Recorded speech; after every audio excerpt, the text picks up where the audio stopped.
Check, check. Microphone check.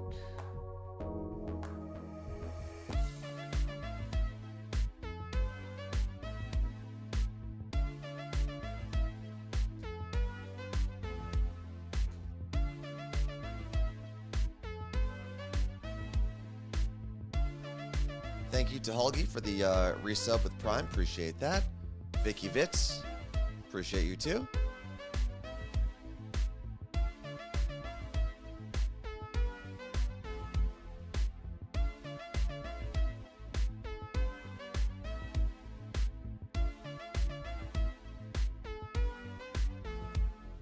How's everyone doing today? I see some Taylor excitement from AMS. Lisa and Jen, thank you very much for the gifted subs. You guys are the best. AMS, it's not release day eve if you live on the West Coast. It's release day. It's release evening today. It's the best thing in the whole world. That and sports. Because let me tell you, when I was watching all those Seton Hall NIT games back in Jersey, games are starting at 9:30. It should be illegal. What the hell's going on? And I get it. The game was in Indianapolis. It was in Indianapolis, so it was a little later. But still. Oh, man. I just realized I could have gone to Indianapolis and stayed with our friend Ben and gone to the NIT championship. Ew, Ben? Mm-hmm. That guy's a loser. He's not listening. I know. One of my favorite people to bully. But he bullied me right back. He will. Do I sound weird? Oh, AMS does live on the West Coast. Oh, so then what are you spreading those I lies forgot for? about that. Okay. Yeah. Do I sound weird? 10, 9. What are you looking at? 8, 7, 6, 5, 4, 3, 2, 1. Good morning and welcome to the Carla Marie and Anthony Show. My name is Anthony. I'm Carla Marie. And you are the show, so thanks for being the show. Otherwise, I'd be saying, hi, welcome to the Carla Marie Anthony. Huh? If we didn't have people to be the show. And then I would just sit here like a big dummy. All right. So a lot of things on the list today, and it looks like we have a hype train that's starting, so that is fantastic. Might be one of the last times that Carla Marie is drinking for a hype train. I did get some good news yesterday. What's that? The good news is that, so I knew that it's only recommended to not drink 2 months before getting a breast explant. Sorry, Okay. 2 weeks. I said I was going to do a month just to, flush out the system. Okay. Then I heard you shouldn't drink for 3 months. And that was like, oh, that's the whole summer. Then I found out yesterday from my doctor's office that they only recommend not drinking a month after surgery. But Okay. they said, obviously, the longer you go without drinking, the better your body is just overall. With so inflammation. I'm going to do all the that. first month post-surgery, then assess the sitch. All right. So, but you have to stop 2 weeks before. Minimum. But I'm stopping next Thursday. That's Okay. 4 weeks before. On the list today, we do have an update for our group trip survey. If you haven't filled it out yet, you still can do that. Bachelor Dictator. We'll get into that in a little bit. TTPDTSTN. Is that short enough to put on a friendship bracelet? Yeah, sure is. All right, perfect. You want to explain what that is? Oh, the Tortured Poets Department, Taylor Swift tonight is what that says. Yes. But. WNBA salary, drama, tiny home villages for $1.2 thousand, so $1,200, not bad. And electronic leash.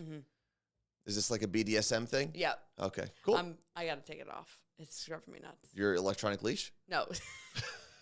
So I got put back in timeout yesterday because, not really, but I went to my orthodontist, Porth, and I had gotten a scan last week because there was a gap opening in my teeth, and I'm wearing my retainer. So, and this is normal. I knew this was something that could happen just as your teeth settle, and then they move around. You got to move them again. So now I have to wear a top retainer for a month.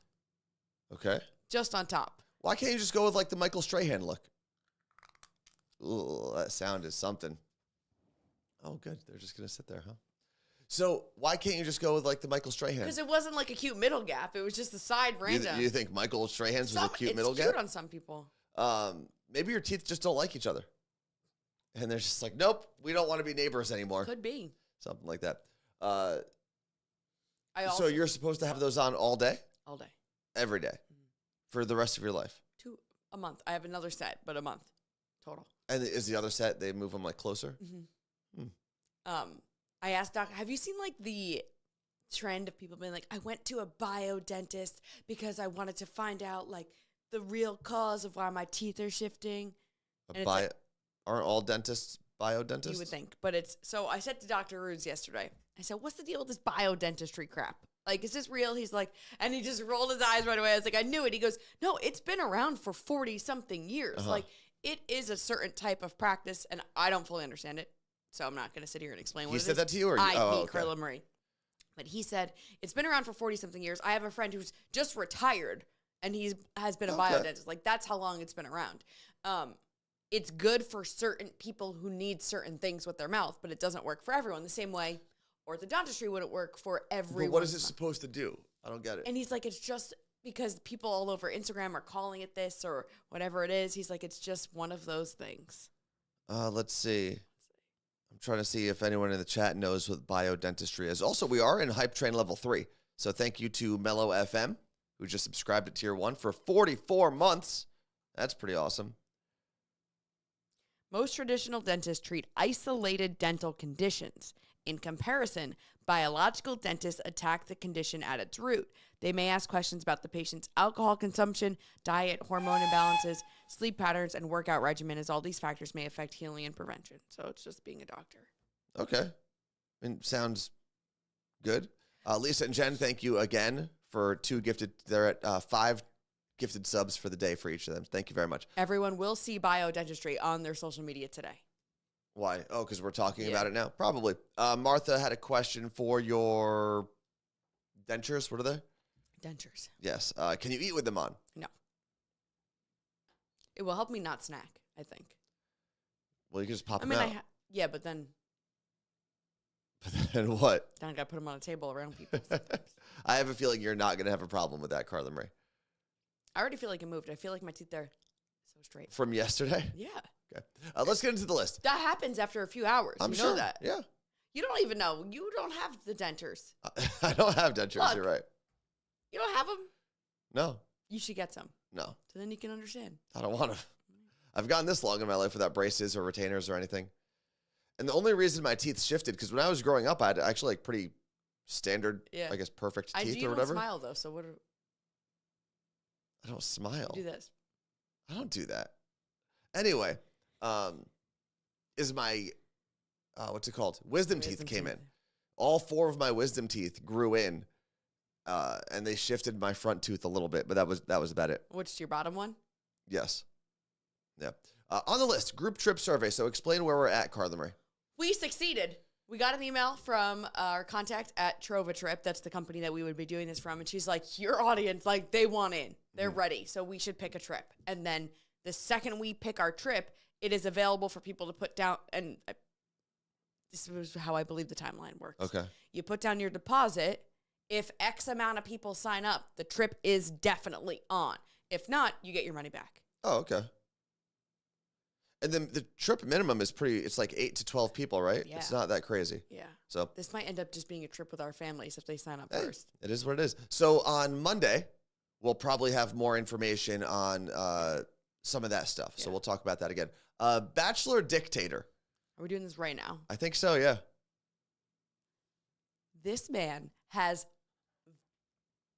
balls. This is why I don't share things with Carla Marie, by the way. So Anthony yesterday is at his little desk going through his emails, and I see an email pop up about his brother's bachelor party.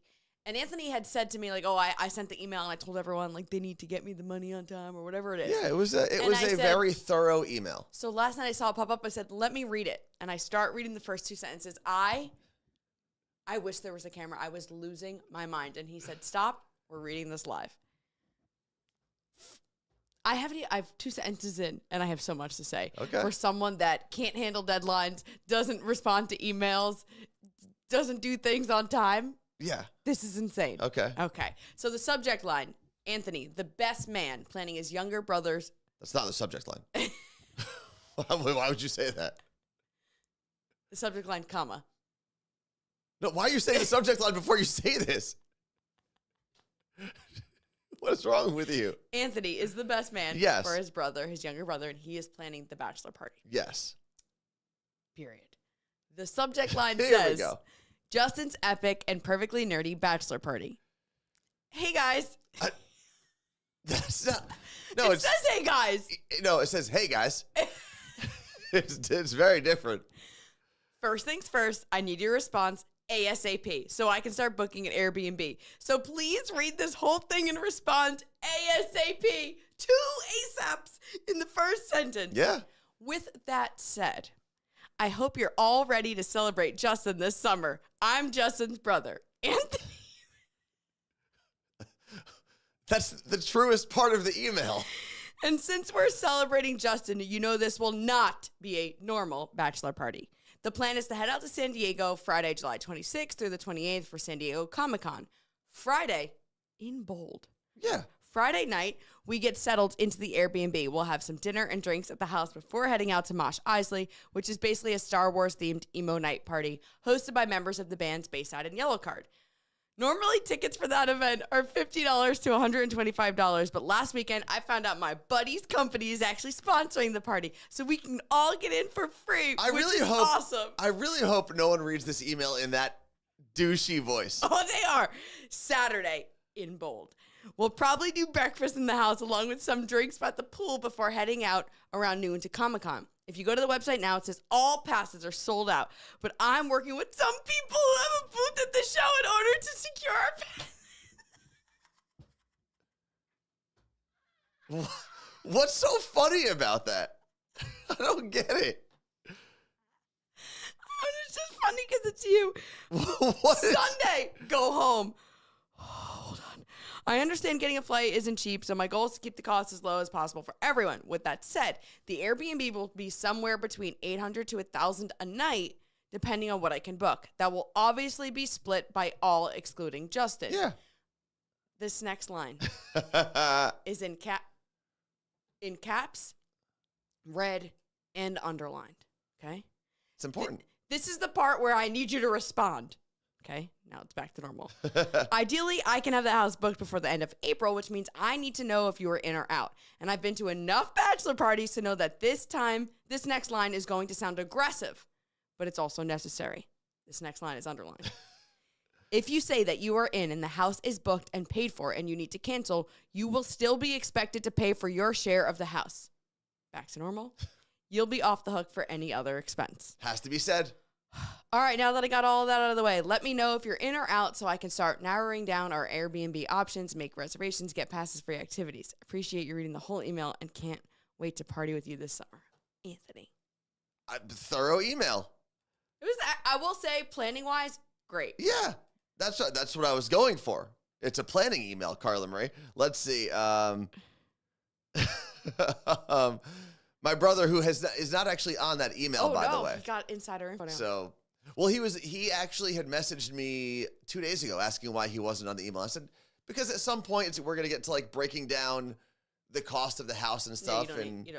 It's also fun to just kind of not know what's going on. I would absolutely. Well, nothing's a surprise. Like, he knows every single event we're doing. It's just, I don't know. The back and forth. Like, exactly, yeah. Except I would want it. I would need it. It's been pretty straightforward. No one's even been a maybe. We had two. Everyone responded either absolutely yes or no. We had 2 group chats for my nieces. One she was in and one she wasn't in. Because if we were talking about things that were surprises or whatever. That's too confusing for me, though. It's nerve-wracking. How many times were things in the surprise email? I think one person sent a photo because we were like planning something. And it didn't seem that weird, but that's it. Let's see. I'm trying to see what people think. Jules says it's great. Mandarin Rose said, after seeing so many Reddits of people getting screwed over by no-shows, I get it. No, I knew that last line. I was like, someone might get offended by this line, but I don't really care. Then don't commit. Yes, Maria in Omaha. So mean, Carla Marie. Love the email, Anthony. Love all the details. I can't, but like, you guys know Anthony. So when you read a sentence where he's telling you to respond ASAP twice. Yeah. He is using ASAP as possible twice. ASAP as possible. So normally I try to email as little as possible, honestly. I barely open my email on a daily basis. Yeah, I know. But the other part that I think you're missing this part is I also don't like nonsense. What? Martha said, if only you lived your life like you wrote this email. But I do. That's the thing. If you got this email, I would respond right away. you'd be like, oh, I got to see. No. Listen. That's my thing. I don't think you would have responded to this email yet. I think if you unplug Carla Marie from my life, this is more who I normally am. And I'm going to tell you why. How do I? Because You can live on your own. No, please. The difference is between you and I is I'll send that email and I won't think about it again for like 4 days. And then I'll go back and I'll check it and I'll see who responded. I'm like, okay, cool. And then I messaged Justin, said these people haven't responded yet. Hit them up. And now I've got all the emails. I do things in that tone, in that type of email once, and I move on. You like breadcrumb it a little bit. I don't know what that means. Like you leave breadcrumbs out and then you follow a little trail whom? for yourself. It's everything you do. It's like you do like little things every day for an event. And that's why sometimes when we're planning things, we become incompatible. Like for your sister's bachelorette party, for example. Yes, I sent an email. It was like a daily text thread. I feel like there was always something you were doing. This is my fault? Yeah. No, it was not. Yeah, you're the organizer. No, it was the other person on the other end. But how did you start it as a group And chat? to be fair, my sister's issue, Yes. not her Well, issue, she was also a pandemic. we had to cancel her bachelorette party like 2-3 times. Yeah. Airbnb was telling us we couldn't cancel it. I was like, we have like 6 nurses coming. Yeah. We can't do, and this was like March 2020. Like it was that was so much of the chaos. Then our Airbnb person, all of a sudden his reviews tanked because we booked it so far in advance and he wasn't like cleaning it anymore during COVID. And he wasn't going there to pick things up or whatever. So it was just trashed. So Airbnb was like, this is weird. And they tried getting in touch with him and they couldn't. So they had to cancel. So we had to book a new Airbnb like 3 weeks out. So we had like all this chaos. That's fair. The most of the drama that I was texting Ashley about was her shower, not really the bachelorette party. And what about your niece's bachelorette party? I feel like there was a daily group chat for that as well. Not daily. It was just like, it was a lot of excitement. Like we were like, yay, ladies, bikinis, so much fun. There was not much. I didn't have to deal with the planning for my nieces. I just had to make the tank tops with Hannah. All he's asking for is a yes or no. It's not like he's searching for a lot. I think he would respond. This is all from Jules. It's not jury duty or a ticket, Carla Marie, so I'm good. Yeah. I thought it was a good email. Funny, because that email is actually going to tie into electronic leash. Why? The topic. Oh, okay. Let's see what I'm looking at. Some of these. Get the job done. And this is the email for Justin, my brother, who's in the chat. Oh. I don't know if he's still in the chat right now, but he was in here earlier. He needs a new name, Justin, my brother. No. Let's see. I'm known at work for emails like that. Short and precise, no unnecessary small talk. I get to the point, but if I say it's urgent or raise a red flag, people know it is actually urgent. Listen, to be clear, the email I probably sent for my sister's bachelor party was so mean. 100% was mean. I was like, you're going to listen to me and this is how things are going to get done. Well, you also know everyone that was invited to your sister's like their bachelor entire party. lives. Yeah. I don't, there's people on this list, on this bachelor party list that I've never met. But it wasn't that I thought his email was mean, to be clear. No. It's that it's so funny reading that from you, I think. Like, but this is why, and Justin will actually tell you, when it comes to like family things, because every now and then I'm put in a position by either a family, like my mom or dad or an uncle or aunt, where I have to be kind of the voice of authority or the voice of reason. And I think one of the reasons that people do listen to me, in my family at least, is I don't bullshit, right? I don't tell people to do things for no reason. I'll never make a request of someone if it's not absolutely necessary. So I think people understand that when I, who was it? Jess said in her emails, I will not ask for something in that way unless it is absolutely necessary. Because generally speaking, I don't care what anyone does. Yeah, if my brother ever called me and asked me to do anything, I'd be like, okay, I'm doing it, no matter what it is, because you never asked for anything. So, yeah. Okay, your brother's writing in all caps, yelling at me. Okay, he said, Carla Marie, read the stuff I just said. God, you guys today. He said, Justin Well, said, let's go to the top. no, it's here. It's there. Oh, okay. I've said this before. It's amazing being the nice guy because when I get pissed, people listen. Okay. He also said, like, the very few times I've gotten mad at Dad, he immediately course corrected. It all applies to Anthony as well, the calm guy, until he freaks. Yeah. I'd say over the years I've become pretty calm. Yes, you're definitely calmer. Yeah. Do you know the song, She Got the Boy, I Got the Man? Yes. Wait. Other way around. I got the boy, she got the man. Yes. Yeah. I guess it's the That's same song depending on the perspective of the woman in the song. In my situation, she got the boy, I got the man. Because I could not have dated 23-year-old Anthony. No, I don't know if anyone should have. Now that I'm thinking about it. And it's not like I was a bad person. I wasn't out there like cheating on everyone. I was. Pain in the ass. Yeah. Justin just said, your brother. Anthony used to be the most rage-filled freaking kid. Made me seem tranquil in comparison. Yeah. Well, those hormones, man. But it's weird. I wasn't normally mean. I was aggressive in everything I did. If that makes sense. Like everything I did, I was doing it 100%. So if I was going out at 100% all the time. And that was basically my biggest issue.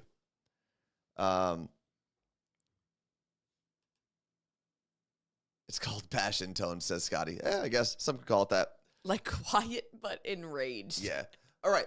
Moving on.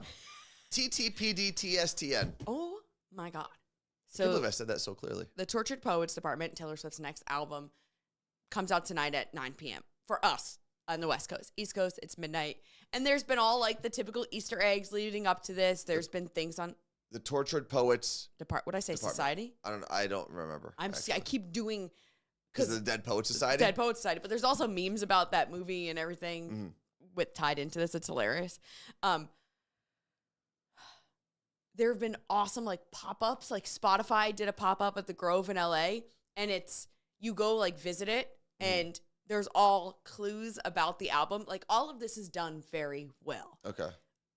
The people that break down all of the clues, I don't know what their jobs are. They are literally being paid to be Taylor Swift detectives, and I love it. But yesterday, the album apparently leaked. Mm-hmm. And there are people being like, the album allegedly leaked. This is AI. I have friends who listen to it, and they were like, this is 100% the album. It's Taylor Swift. This is not AI.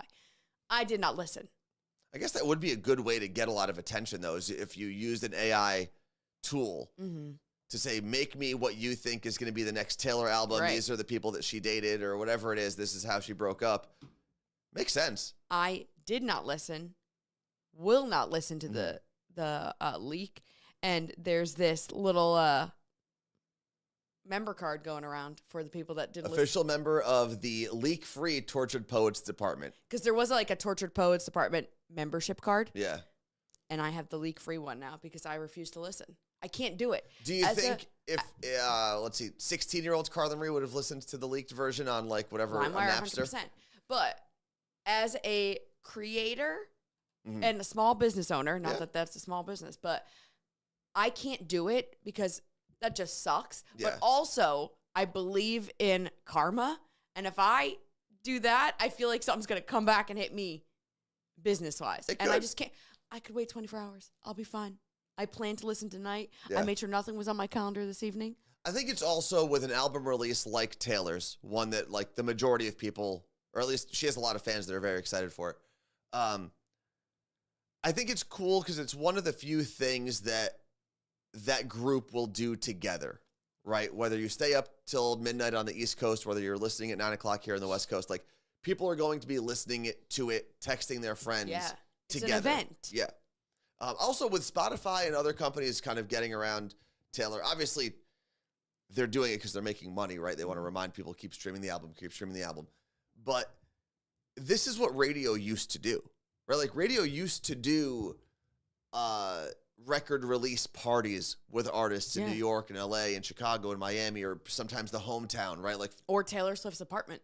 They did it. They used to do stuff like that all the time. The Taylor Swift apartment thing, iHeartRadio specifically will still do that because it's exclusive, right? They do parties now for their CEOs, mainly, right? They don't do normal people events anymore.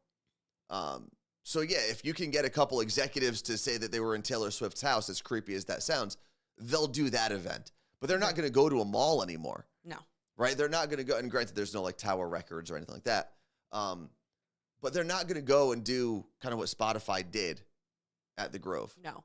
And I did see that there were rumors that like Ariana Grande's fans are the ones that leaked the album because like they work at, not they in general, but if you work at like Target or Walmart, the album's there already, physically waiting to be put out. And you just swipe one of those. Yeah. So like Twitter was like blaming Arianators, we're coming for you. And I'm like, yeah, Arianators. That also happens in like sneaker culture. Yeah. Right? Because sneakers before the day of the release will usually be sent to a Foot Locker or whatever. But is it like Adidas people leaking Nikes? No, normally it's people stealing them to resell them. Right. So I was like, all right, I'm not really going to get behind this, but I am because it's funny. So let me keep reading. But Reddit seems to think that we've understood that this whole album was probably about her breakup with Joe Alwyn. Yes. Based on all the clues and everything. But Reddit seems to think, the people that cheated and listened, that there are songs about her little tryst with Maddie Healy, which happened, everyone seemed to forget. Do we know, was that like a real thing? I mean, they were seen like kissing, I think, in some photos. Okay. Right?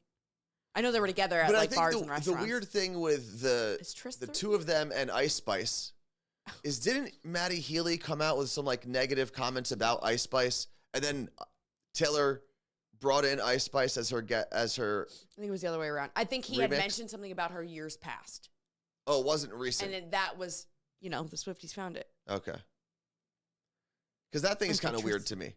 Yeah. That little love music It was kinda triangle. weird. I think she had just said, I think it was publicly that she had just broken up with Joe. So even though it happened a year prior, which is insane, she publicly had broken up with him. Then she's like, whatever, I'm going to do whatever I want now. And Maddie Healy was there. Let's see. Mergen said, I saw the shipper for it when I was in one of my Target accounts on Monday. The warnings Outside of it are crazy. I guess to make sure people don't let me open tell you, it or whatever. I will not legally be messing with ever. No, we actually Taylor have to Swift. sign a Taylor Swift non-disclosure agreement. Are we allowed to talk about it? Yes, because the song has been... But that was because of us specifically, right? It was like yeah, the it two was of us. literally written for us, not because Taylor was worried about us necessarily. She doesn't know we exist. Yes, she does. She knows me as the girl who's dressed as her on Halloween. 100% remembers it. She might know Carla Thinks about Marie it. exists. It might be in this album. So what happened was Taylor, I forgot which album it was. What came after Reputation? It was Lover. Lover was coming out. We had to listen to a song or a clip so that we could intro it because we were going to be on vacation when the song released. So our program director, and he actually did a lot of groundwork on this because the label was basically saying, no, they can't intro the song. They're not going to be a part of it because we can't send it. He was like, listen. He went to the label and said, listen, I trust these two people with my life. He goes, here's what we'll do. Send over a non-disclosure. Send me the clip. I'll also be responsible. He signed it with us. It was the three of us. And it was, I think it was $1 million non-disclosure agreement that we had to sign. So we got to listen to whichever. I think it was probably Lover. Probably. And we didn't even hear the whole song. Which we is heard crazy like because the that's hook. like our song now. It's not, you keep saying that. It's not a thing.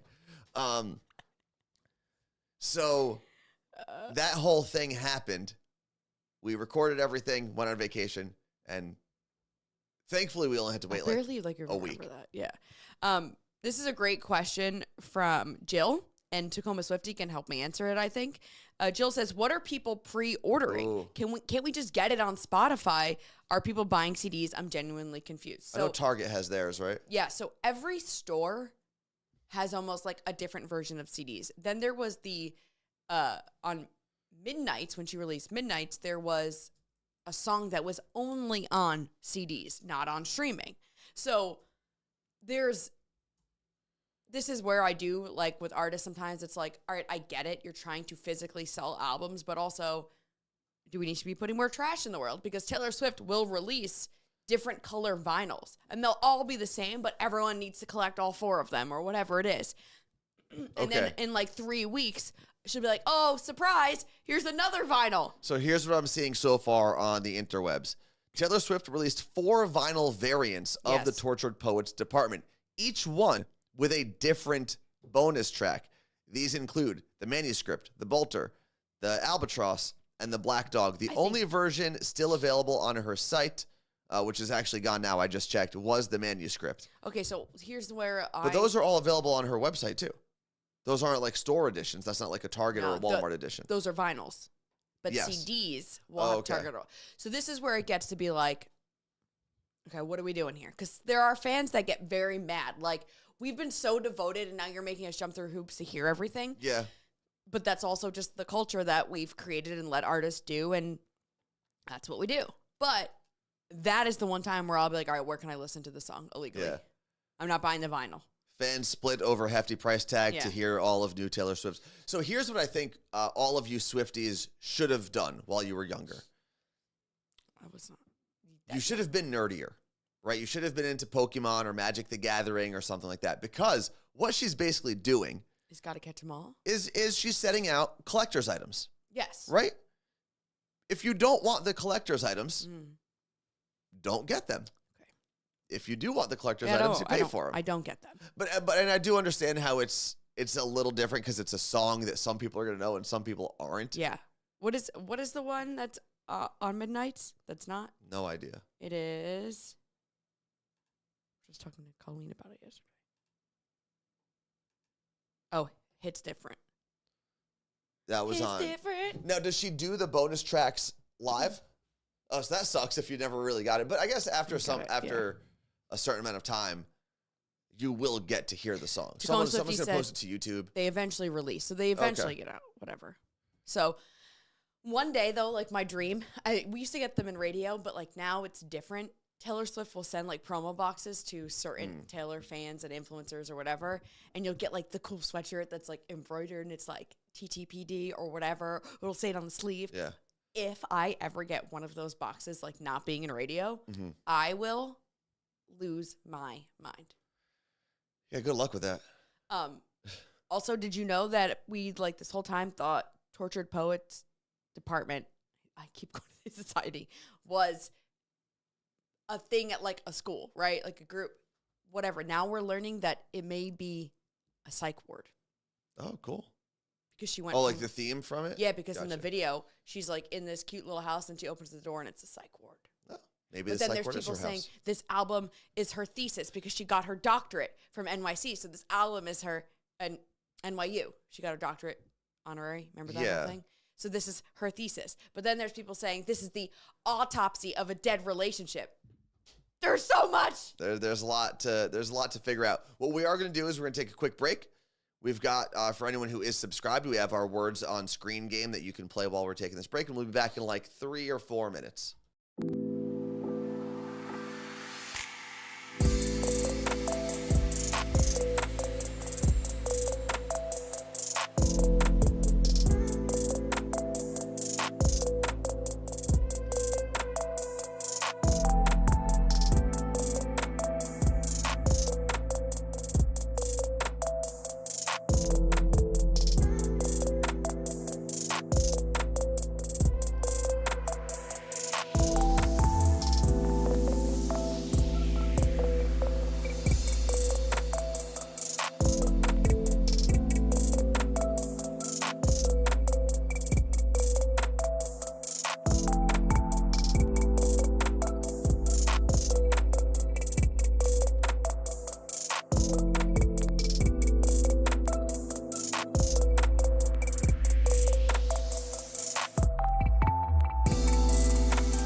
So,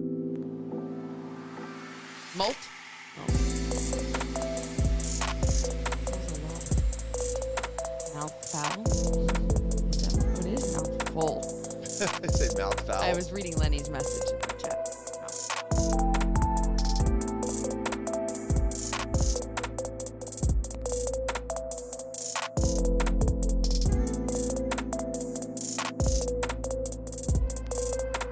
M-U-L-T.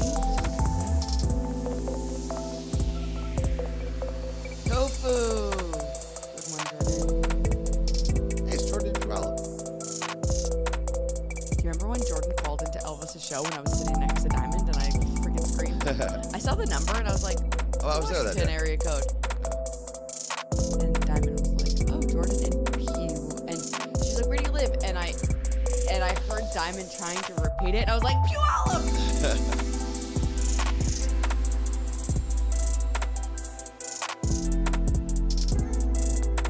I love Diamond. Sometimes I forget we didn't work together. Yeah, it's kind of crazy, right? Like years removed. All right, we are back. What's wrong, Carla Marie? Did we come back? I think so. Oh, okay. Here we go. We are back. Welcome back to the show. I do have an update. So when we did the mystery box the other day, we unopened packages that were sent, just in case you missed it. Fun Delivered is a company that does mystery boxes, and the mystery box items are unclaimed mail, just things that get lost. This company is able to get them and send a mystery box. So we opened a bunch of different things over the last few days, and one of them was a pillow from, it's still here, the company is called Dorilla. And I was like, I'm trying out this pillow. It's my favorite pillow ever. It's been 2 nights I slept on it. What's unique about it? It has a neck, it's not really a neck nook, because a lot of times with those neck nooks, you're like in something. It's just like it like jets out a little bit. I don't know. I don't understand. So like molds to your It neck. looks like it's just a random nonsense pillow. Okay. It's so comfortable. It says, thank you so much for your Dorilla memory foam purchase. I don't know if there's if it's a specific one, but it's amazing. Life is a hike. Thank you very much for your subscription with Prime. Appreciate that. Yeah, I don't know. It's just, Martha, we're sending you the SpongeBob stuffies. Yeah. Those are going And to we're Martha. sending Becky the keychains. Both keychains or the Yeah, donut I'm keychain? just sending both. Really? My sister doesn't need plastic. Oh, man, I can't wait to tell Not your that family. Becky needs plastic. I but can't wait to tell your family. It's going to be fun. My family's favorite thing was when we worked at Z100 or Elvis the show and would get promo packages every day. Yeah. Like, I had probably had 100 bottles of nail polish at one point from Color Club. Like, all these companies would send different things, hair products, all of it. And I would come home and I'd be like, what do you guys want? Yeah. And my sister's like, you don't get anything for free anymore now. I'm like, oh, I'm sorry. And I do. I just don't give it to you, bitch. I live on the other side of the country. There was a knife we got from Guy Fieri. And I never got it. yeah, I got it. I think it was actually something given just to Elvis, and Elvis didn't want it, so I got it. I want it. And I think my brother Michael still has it because it was like a good quality chef's knife. Yeah. One of my brothers has it, but it had like a very Guy Fieri obnoxious handle. It was Like fire. it's kind It of. was a flame cut out. I always felt like Guy Fieri is what Reba McEntire wants to look like. Like she wants to look like a glittered, or no, maybe not Reba McEntire, like a Miranda Lambert, like a glittered outlaw. That's what Guy Fieri is. Guy Fieri is what every like glitter boot wearing girl in Nashville would dress like if they were a man. Okay. That's what he dresses He like. was one of the first people I met. I don't know if I was an intern or not, but I have a photo with him. And He's very nice. He's very nice, but I feel like he's always, it's like Western, but like sassy is how I would picture he's him. a flaming cowboy. Yeah. And his hair literally. it doesn't help that his hair looks like flames. Not in the color, but like the way it's molded. How's that guy not lost his hair? I remember when Elvis was, or someone was like, hey, Guy Fieri's downstairs. Can you go get him?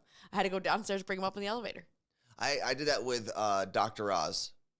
A couple artists, obviously, but And Pink, I think I had to do it for. Dr. Oz. I'll never forget. You know what's funny? It wasn't even an artist that we had on Elvis's show or on our show. One of the first times I was like nervous to ride in an elevator with someone, it was when Power 1051 had just hired DJ Clue. Okay. Drop one of Clue's bombs. And I guess I was working late one of the weekdays, and he went down to either say hello to someone or grab food or whatever it was, and forgot his ID card. Oh.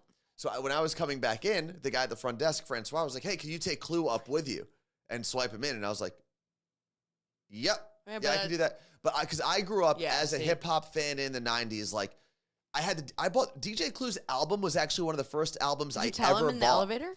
I went to the city. Him? I did not tell him. I didn't say. Come on. I think I said, how you doing? We need it bold Anthony from the email. Yeah, that Anthony didn't exist. So the first time I ever bought a CD with my own money, my cousin Chris took a couple of us to a record store in New York City. Okay.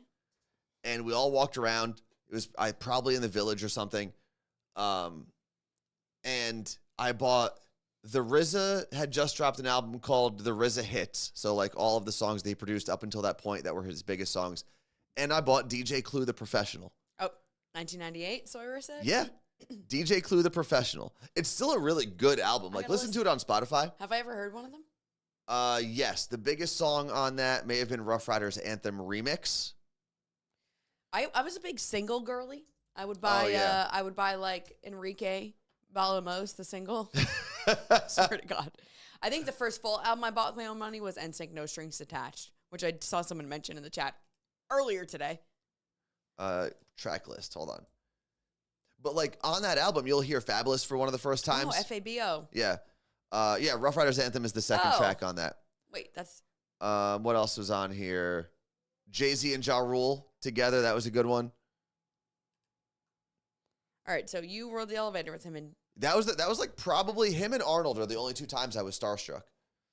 And Arnold Schwarzenegger, I didn't think I would be starstruck, but he came into the studio, and I remember just having a smile on my face as I was recording the whole interview. He's so fun. Yeah. And I think it's also, he is a larger-than-life figure. Physically. And a person, yeah. Physically and figuratively. Because if you grew up in the late 90s, early 2000s watching his movies. Total Recall. I mean, you have Total Recall, you have Kindergarten Cop, you have, like, it's the Jingle action, All the the comedy, Way. yeah. And he's just a giant. Yeah. Then you add on, he was a governor. You add on the fact that he was a, 7-time Mr. Olympia. Yeah, he was probably one of the coolest people I've met. Yeah. I felt bad. Whatever movie he was promoting at the time, there was a woman. Jamie. Beautiful woman. Yeah, Jamie something. But no one cared. Everyone got it, and she was in the group picture. Yeah, she's just like one of us. But then everyone started doing like solo pictures with Arnold, and she just stood there the whole time, and then everyone walked away. So I have a picture with her because I felt bad. I jumped in. And it was partly because I felt bad, partly because I was waiting to take a solo picture with Arnold, and I never got one. So it was just the two of us standing, and I was like, let's grab a picture. One of the coolest people I met there, I think, also was Hulk Hogan. Oh, yeah, that was my brother and my nephew came for that one, and that was so cool. Getting to do that for my brother was awesome. And I did get to meet The Rock, not in the studio. I met him with my brother Michael. We went down to WrestleMania in Miami. And my brother Michael was a last-minute addition. It was supposed to be me and Josh, Coaster Boy Josh, but I think his mom got into an accident or something. There was some medical thing. He was fine, but some family member needed something, so he went back to Ohio. So I brought my brother Michael, and the whole stipulation of me going down there was, I'll go do all of the interviews, we'll post all the content on ElvisDuran.com, but The Rock had to call in to Elvis's show. So I'm Did you use your phone? No, but I was in the big, convention center hall doing all the regular interviews. And then the main marketing guy, who I still talk to, Joe from WWE, came and got me and said, hey, we're ready for the call. You've got to dial in. So I took my brother with me. We went back to this random office. There was one. It was weird. It was almost like a mob thing. There was one phone by itself, like a wired phone. And you on dialed the desk Elvis? With a couple people in like all black suits and The Rock. Did you say hi to him? I did. There was a step and repeat. He was really nice. We took it. How I big took a is picture. He is 6'3". No, I mean like when you're next to him. So here was the crazy thing. Totally nice guy in person. Very respectful. Like, does he smell nice? I imagine he smells amazing. I don't know. Especially now with his new line. Maybe now. This was Rock Papa 14 Chewy? years ago. And I think what was cool about The Rock is he understood how big of a personality he is and made sure, like, if he noticed someone was, like, in the corner quietly, he could kind of tell, like, oh, do you want to take a picture? Like, come on over here. And that's what he did with my brother Michael. But the craziest thing wasn't actually in that room. It was when he came out to the general area and started doing all these other interviews, popping into people's I love him videos. so much. I don't know if I've ever seen an entire convention center's eyes glued to one like everything he did. People weren't even doing their own interviews because everyone was watching The Rock's interviews with everyone else. He's just That was and even the wrestlers who came in, the younger wrestlers were like, "Oh my God, that's The Rock." his voice is amazing. And he's another like Arnold. Like we've grown up with this person. Yeah. Oh, Kayla in Centralia just got out of a job interview. Well, hopefully you got it. Hopefully it's a job you wanted and you get it. Made by Erica said Jewel, Alanis, and Ace of Base were a few of her first albums. I did own tapes before that. Those tapes were always purchased by my parents. The CDs I owned before that trip were gifts. But the first time I went out and bought CDs for myself, DJ Clue the Professional, and what was the other one I said? Oh, the RZA Hits, which is also a very good album. I also bought an album called Loud Rocks, which was a bunch of rock groups recreating rap songs, oftentimes with at least one of the original rappers on the song. It was interesting. The weird thing now in 2024 is there was a song on that album by System of a Down. And they covered an Old Dirty Bastard song. And he's on the song with them, right? It's all properly commissioned. Everyone's getting their cut. But if you're familiar with Old Dirty Bastard's catalog, it's a song called Shame. And he drops a word on that album a lot that if you are a member of Korn, you should not be singing. And they just went at it. And it's like, and I love Korn. I really do. Not System of a Down. Sorry, not Korn. I don't know why I said that. But it's weird to listen to. It's very weird in like the modern day to listen to that song and say, wow, I can't believe they had the balls to make this song together. Next on the list, Carla Marie. I don't even know where we just were, honestly. So we have a few things left that I don't think we're going to get to because we do have to finish at normal time today. Okay. So we could skip the tiny home village for $1,000. Do the WNBA salary drama because that's very topical. So here's the problem with what Caitlin Clark has done. There's a double-edged sword of Caitlin Clark. She's brought in a ton of eyes to women's college basketball and now to the WNBA. Yep. The problem, though, is that with all of these new eyes, there are people who don't understand the framework of what Caitlin Clark is working in. Do I think that Caitlin Clark should be paid more than her $72,000 an hour, $76,000 a day or a year? Jesus. As a rookie. Yes, specifically Caitlin Clark because she is kind of larger than the sport. But it's not up to the team. No. And it's something that was agreed upon by some of the most influential female athletes in basketball. Of course. In their collective bargaining in 2020. Agreed. They said this is a good rate for a rookie because also not every rookie makes the final roster because there's only 12 teams. You have 3 rounds, each team picking 3 times. There aren't enough spots in the WNBA. So maybe if the league expands, I know they're thinking about 3 more teams. They're going to have a new media rights deal. All of those things will change. And at the end of this year, the Players Association gets to, if they want, opt out of their collective bargaining agreement and bargain a new one. Okay.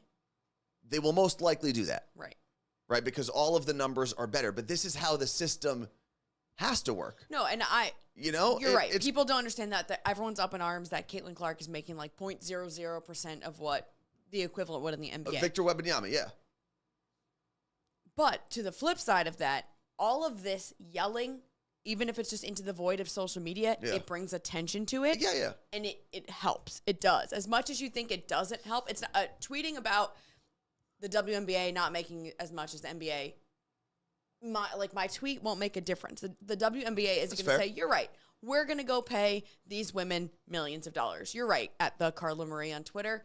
Thank you for that.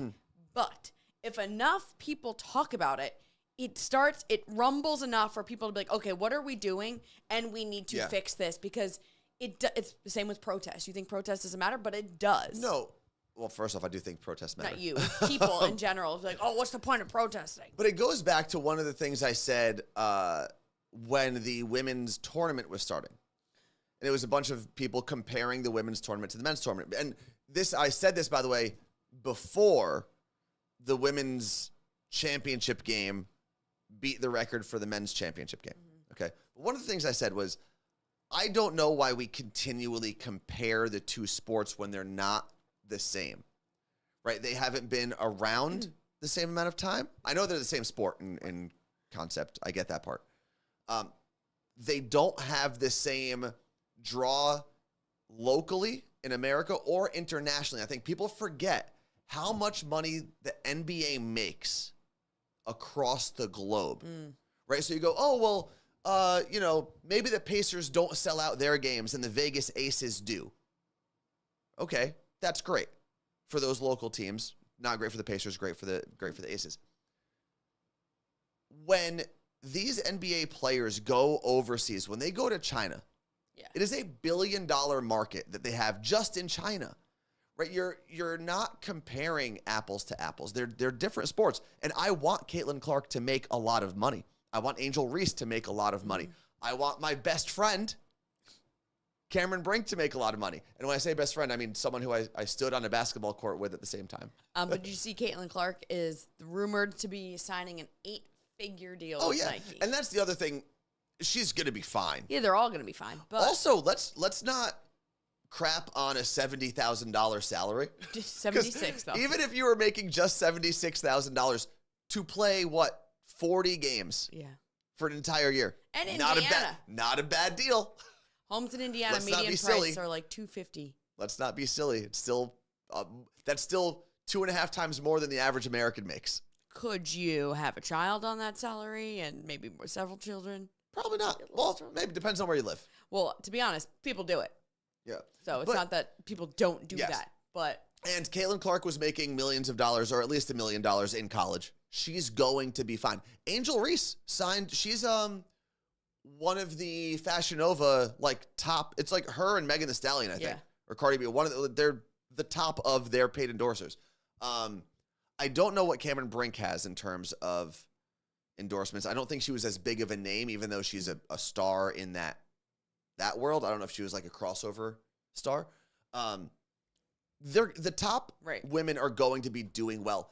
And just like the Diana Taurasi's, the Sue Birds, and the Maya Moores built to the salary that Caitlin Clark is going to be getting, Caitlin Clark is now building the salary for the next Caitlin Clark or the next Angel Reese, right? When this collective bargaining agreement is redone, by the time Paige Becker is a rookie, they'll probably have a new collective bargaining agreement, and maybe the first 4 picks get $100,000 to start.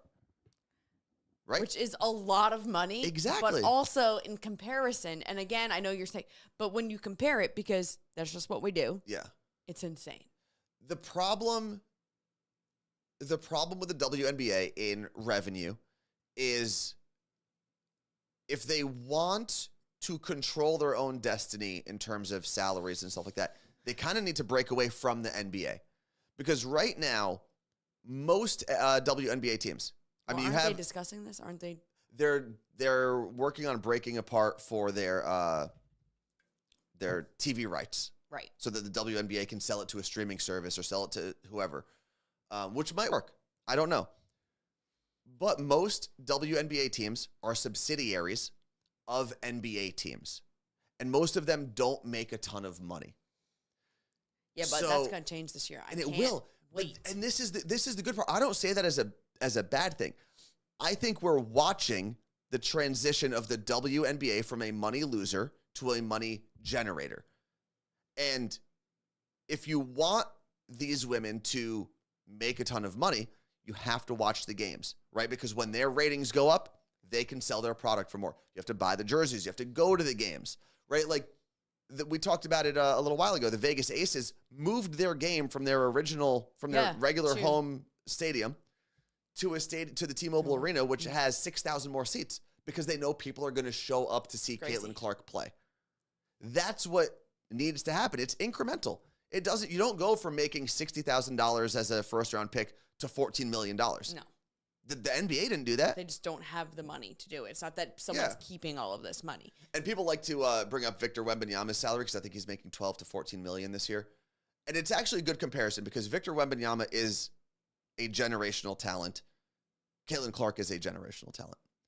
Victor Wembanyama is also French and has an international appeal and played pro for, I think, 3 years. But your reasoning as to why he's making more doesn't make but the collective bargaining agreement for the NBA is better. Bargaining agreement aside, the WNBA doesn't have the funds to give the women that much money. If the Indiana Fever paid Caitlin Clark $2 million, they'd have no money. But if the WNBA is connected to the NBA, they do have that money.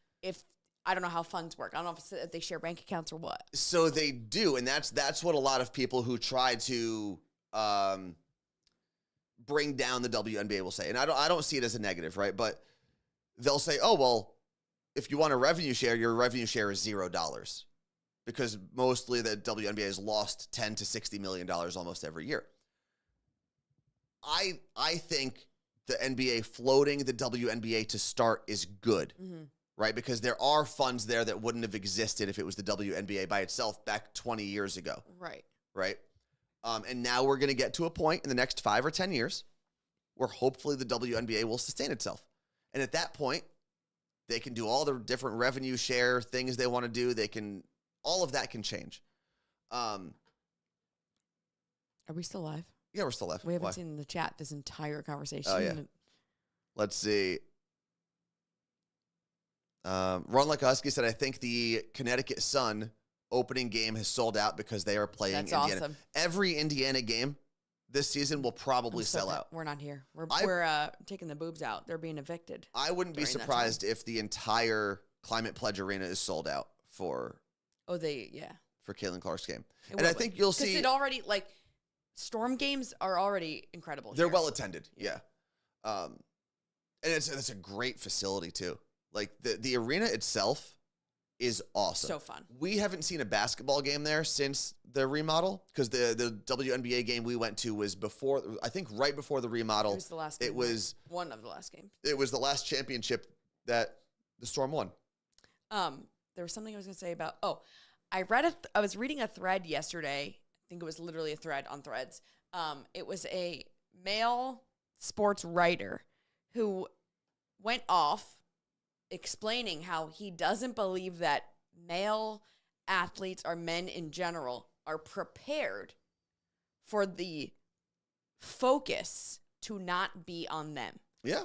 And it wasn't like he's saying, oh, this is happening right now. He's saying he was predicting that men in general are not prepared to not be the center of attention in sports. And he's like, I don't know what's going to happen. Well, especially because the few times that women have, and we'll use just ESPN as the barometer for this, the few times that women have taken over the news cycle on ESPN, Danica Patrick, Serena Williams, individual athletes, right? So you're not giving attention necessarily to the whole sport. You're giving attention to this individual because they are so good at what they do, or in Danica Patrick's case, she was the first one to do that at that level. Because I don't think she ever won a race, right? I don't know enough about NASCAR. I know she had a really, really bad breast implant illness and was one of the first women to publicly, in minus the 80s and 90s when this was happening to Yeah. women, to publicly be like, I'm removing my breast implants. I didn't know that at all. Yep. Let's see. I'm trying to. Oh, this I like Fred's comment here when we were talking about how much Caitlin Clark would be making. $76,000 plus benefits is more than I make in a year, and I do just fine. Yeah. Exactly. And does that mean that that's all Caitlin Clark should be happy with? No. That's not what we're trying to say. We're just trying to say she's not poor. No, she's right? fine. She's going to be okay. And she's how old? That's the craziest thing is how God. Imagine making fresh out of college, $76,000. Could you imagine? That's not bad. Oh my God, that would have been Fresh out of college, I was making $16,000 $7.25 an hour. an hour. What my yearly? I mean, I was don't know what hourly. my yearly was because it was it was hourly, and it was- wasn't like a standard hourly I rate. was hourly, but it was a salary. Yeah. So like, I was 40 hours every week, no matter what, Yeah. and it was $10 an hour. But I think sometimes focusing on this is gonna. I don't want this to be taken out of context. There is an actual pay gap in like jobs in America between men and women. You're Right? saying There is an actual pay gap. Yes. That needs to be addressed because But I made more than you out of college, apparently. if you are doing the same exact job and you have the same exact experience, there is no reason for a man to make more than a woman or a white man or a white woman to make more than a black woman. Of course. Right? It's different in sports because of how the revenue is brought in and shared and whatnot. And I think when we spend so much time talking about the pay gap between men and women, especially in this draft class, we lose sight of the fact that women's sports are going in the right direction. Oh, yeah. And if anything, you could maybe make the argument that men's sports are not going in the right direction. Okay, but women's sports are going in the right direction because we've been yelling about it. And that's the difference. No.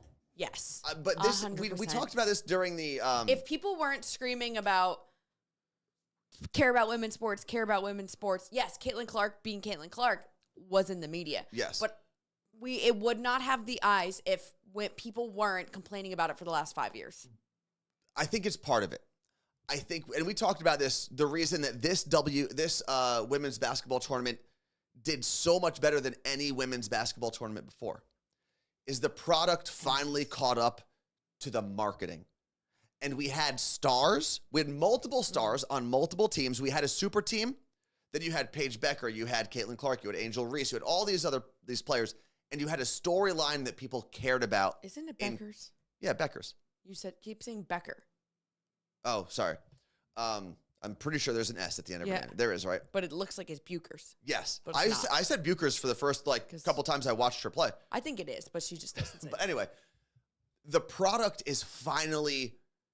I'm not saying that the product was bad before, but we have storylines now Yes. that people care about, right? Just being good at basketball, unfortunately, like people watch the NBA because of the storylines. When LeBron and Steph Curry were going back to back to back in championship games, that was a storyline that people were engaged with. Yeah. And you can't have this version of Caitlin Clark without Angel Reese.